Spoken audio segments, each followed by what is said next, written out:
மகாகாளி மாந்திரீகம். உங்களுக்கு தொழிலில் பிரச்சனையா, குடும்ப பிரச்சனையா, பேய் விளக்க, ஆவி விளக்க, ஏவல் விளக்க கேரள முறையில் செய்யப்படும். தொழில் வசியம், வியாபார வசியமை, ஜன வசியமை, எதிரிகள் பிரச்சனை தீர, தகாத உறவுகளை பிரிக்க போன்ற அனைத்து பிரச்சனைகளுக்கும் தீர்வு உண்டு.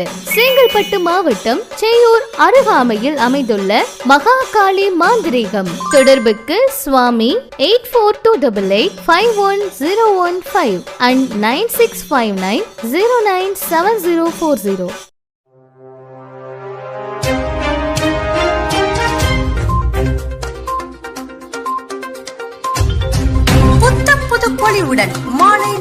முதல்வர் விஜயின் ரூட் மாஃபியா அதிர்ச்சி தகவல்.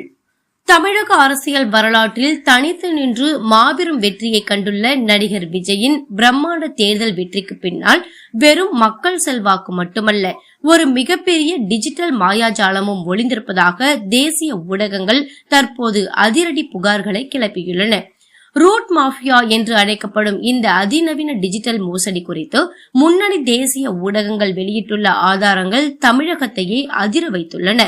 மக்களின் உணர்ச்சிகளை தங்களுக்கு சாதகமாக மாற்றி ஒரு செயற்கையான மக்கள் அலையை உருவாக்கி அதன் மூலம் வாக்குகளை கவர்ந்ததாக இந்த ஆய்வறிக்கைகள் குற்றம் சாட்டுகின்றன.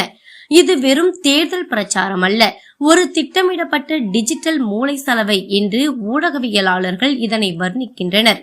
தேசிய ஊடகங்களின் இந்த ஆய்வில் தமிழக வெற்றி கழகம் பயன்படுத்திய சென்டிமெண்ட் டிராக்கிங் தொழில்நுட்பம் குறித்த மர்மங்கள் விலகியுள்ளன. சுமார் 34,000 வாட்ஸ்அப் குழுக்கள் மற்றும் நாள் ஒன்றுக்கு 150க்கும் மேற்பட்ட வீடியோக்கள் மூலமாக ஒவ்வொரு வாக்காளரின் செல்போன் திரையையும் தங்களது பிம்பத்தால் தாவேகா தரப்பு ஆக்கிரமித்துள்ளது. ஒரு சாமானிய மனிதர் தனது போனில் எதை தேடுகிறார், எதை கண்டு வருத்தப்படுகிறார் என்பதை நுணுக்கமாக கண்காணித்து அதற்கு ஏற்றாற் போல போலி தகவல்களையும் மிகைப்படுத்தப்பட்ட வாக்குறுதிகளையும் அவர்கள் போனுக்கே நேரடியாக தள்ளும் இன்ஃபர்மேஷன் பேம்பர்மெண்ட் உத்தியை முதல்வர் விஜய் தரப்பு கையாண்டுள்ளதாக கூறப்படுகிறது. இது ஜனநாயக ரீதியிலான வெற்றி என்பதை விட ஒரு தொழில்நுட்ப ரீதியிலான ஏமாற்று வேலை என்ற விமர்சனங்கள் தற்போது வலுவாக எழுந்துள்ளன. இந்த ரூட் மாஃபியா வியூகத்திற்காக பல கோடி ரூபாய் செலவிடப்பட்டதாகவும் இதற்காக வெளிநாட்டு தொழில்நுட்ப வல்லுநர்களின் உதவியை பெறப்பட்டதாகவும் தேசிய ஊடகங்கள் சுட்டிக்காட்டுகின்றன.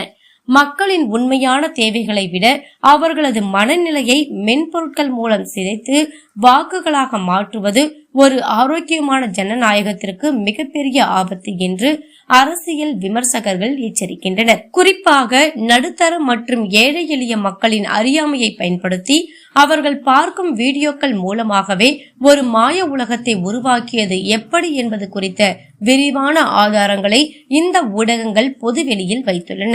இது விஜய் பேசும் தூய அரசியல் என்ற பிம்பத்திற்கு ஒரு மிகப்பெரிய கரையாக பார்க்கப்படுகிறது. தமிழகத்தில் ஆட்சி அமைப்பதில் நிலவி வந்த இழுபறிக்கு இது போன்ற டிஜிட்டல் 50 மோசடி புகார்களும் ஒரு முக்கிய காரணமாக சொல்லப்படுகிறது. ஆளுநர் மாளிகை இந்த விவகாரத்தை மிக தீவிரமாக கண்காணித்து வருவதாகவும் மக்கள் தீர்ப்பு என்பது தொழில்நுட்பத்தால் 50 விலைக்கு வாங்கப்பட்டதா என்ற கோணத்தில் ஆலோசனைகள் நடப்பதாகவும் தகவல்கள் கசிகின்றன. ஒருபுறம் 108 இடங்களை பிடித்த உற்சாகத்தில் தாவேகா இருந்தாலும் மறுபுறம் தேசிய அளவில் கிளம்பியுள்ள இந்த ரூட் மாஃபியா சர்ச்சை அந்த வெற்றிக்கான தார்மீக தகுதியை கேள்விக்குள்ளாக்கியுள்ளது. இந்த டிஜிட்டல் மோசடி விவகாரம் நீதிமன்றத்திற்கு சென்றால் அது விஜயின் அரசியல் எதிர்காலத்திற்கு ஒரு மிகப்பெரிய இடியாக அமையும் என வல்லுநர்கள் எச்சரிக்கின்றனர்.